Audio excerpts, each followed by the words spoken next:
Hello everyone, Kate here, back here from the video.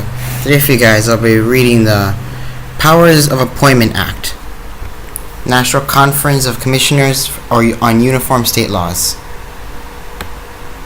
This one's a little bit of a long one, so I'm going to put this one in parts for you guys. Just screw it on to where it starts. Powers of Appointment Act, Reporter General's Prefatory Note.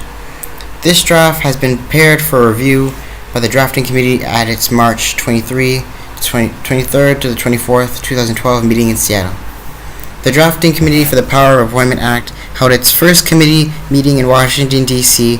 on September 23rd, 24th, 2011. This draft incorporates revisions suggested by members of the Drafting Committee at that meeting.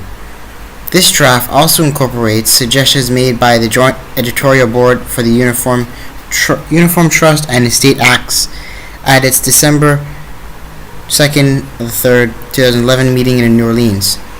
In addition, the draft incorporates revisions from the January 26th to 29th, 2012 meeting of the Uniform Law Commission's Committee on Style. This draft is divided into 7 articles. Article 1 contains general provisions. Article 2 concerns the creation, revocation, and amendment of power of appointment. Article 3 addresses the exercise of a power of appointment. Article 4 concerns the release or disclaimer of power of appointment. Article 6 concerns the rights of a power's holders, creditors, and appointed property. Article 7 contains miscellaneous provisions. The Committee on Style expressed the view that the Act should not be divided into articles. Further review of that the Drafting Committee, a PDF of the Act of such format accompanies this draft. After each section, a preliminary comment discusses the drafting of that section. The preliminary comments should be read in conjunction with the draft of the back letter. Powers of Appointment Act, Article 1, General Provisions, Section 101, Short Title. This Act may be cited as the Powers of Appointment Act.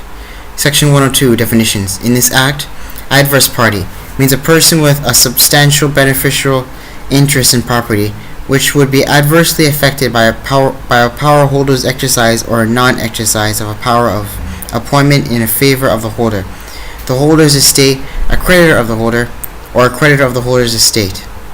Appointed property means the property or property of interest subject to a power of appointment. Blanket exercise clause means a clause in an instrument which exercises a power of appointment as not specified exercise clause. The term includes a clause that exercises any power of appointment that the power holder has, appoints any property over which the holder has a power of appointment, or disposes of all property subject or disposition by the holder. Blending clause means a clause in an instrument which blends appointed property with its power holder's own property in a common disposition. Donor means a person that creates a power of appointment. Exclusionary power of appointment means a power of appointment exercisable in favor of any one of the permissible appointees to the exclusion of the other permissible appointees. 7. General power of appointment means a power of appointment exercisable in favor of the power holder, the holder's estate, a creditor of the holder, or creditor of the holder's estate. Gift in default clause means a clause identifying a taker in default of appointment. 9. Impermissible appointee means a person that is not permissible appointee. 10. Non-exclusionary power of appointment means a power of appointment that is not an exclusionary power of appointment. 11. Non-general power of appointment means a power of appointment that is not a general power of appointment. 12. Permissible appointee means a person in whose favor a power holder may exercise a power of appointment. Person means an individual, corporation, business, trust, estate, trust, partnership, limited liability, company, association, joint venture, public corporation, government, or governmental subdivision, agency, or instrumentally, or any other legal or commercial entity. Postponed power of appointment means a power of appointment that is not yet exercisable until the occurrence of the specified event, the satisfaction of an ascertainable standard, or the passage of a specified time. 15. Power of appointment means a power that enables a power holder acting in a non-fiduciary capacity to designate a recipient of an ownership interest in or another power of appointment over the appointative property. 16. Power holder means an individual in whom a donor creates a power of appointment. 17. Presently exercisable power of appointment means a power of appointment exercisable by the power holder at the time in question. 18. Record means information that is inscribed on a tangible medium or that is stored in an electric or other medium and is retrievable in a perceivable form. 19. Specific exercise clause means a clause in an instrument which exercises and specifically refers to a particular power of appointment. 20. Taker in default of appointment means a person that takes part or all of the appointed property to the extent that the power holder does not effectively exercise the power of appointment. Number 21. Terms of an instrument means the manifestation of the intent of the maker of the instrument regarding the instrument's provisions as expressed in the instrument or as may be established by other evidence that will be admissible in a judicial proceeding. 22. Customary power of appointment means a power of appointment exercisable only in a will or a non-estimatory instrument that is revocable until and not effective only at the power holder's death.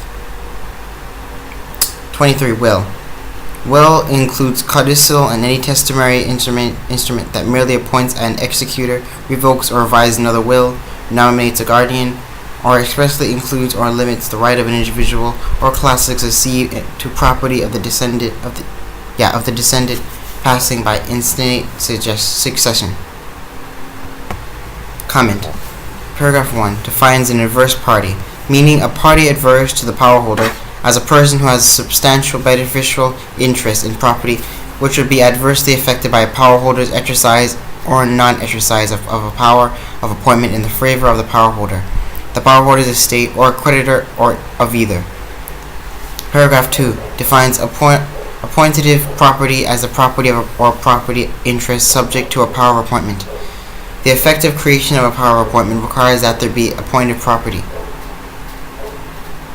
Paragraphs 3, 4, and 19 explain the distinctions among blanket exercise, blending, and specific exercise clauses. A specific exercise clause exercises and specifically refers to the particular power of the appointment in question, using language such as the following.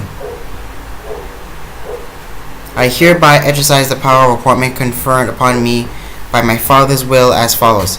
I appoint, fill in the details of appointment. In contrast, a blanket exercise clause exercises any power of appointment the power holder may have, or appoints any property over which the power holder may have a power of appointment. The use of specific exercise clauses is recommended. The use of a blanket exercise clause is discouraged. See sections 301 and the accompanying comment. A disposition. A blending clause can be combined with a specific exercise clause. All the residue of my estate, including the property over which I have the power of appointment, under my father's will, I devise as follows, or with a blanket exercise clause. At the residue of my estate, including my property over which I have a power of appointment, I devise as follows. Paragraphs 5 and 16 define the donor and the power holder. The donor is the person who created and or reserved the power of appointment. The power holder is the individual on whom the power of appointment was confirmed or in whom the power was reserved. The traditional term for power holder is donee. See Restatement of Property, 319-1940. Restatement, second of Property, Donative Transfers, 1986. Restatement of Third Property, Wills, and Other Donative Transfers, 2011. A majority of the drafting committee decided instead to use the term power holder. In the case of the reserved power, the same individual is both the donor and the power holder. If a power holder exercises the power by creating another power appointment, the holder of the first power is the donor of the second power, and the holder of the second power is appointee of the first power. Alright, I'm going to just end it off here. I'll see you guys in the next video. I'm going to have a couple parts of this. Like, subscribe, and I'll see you in the next one. Have a nice day. Bye.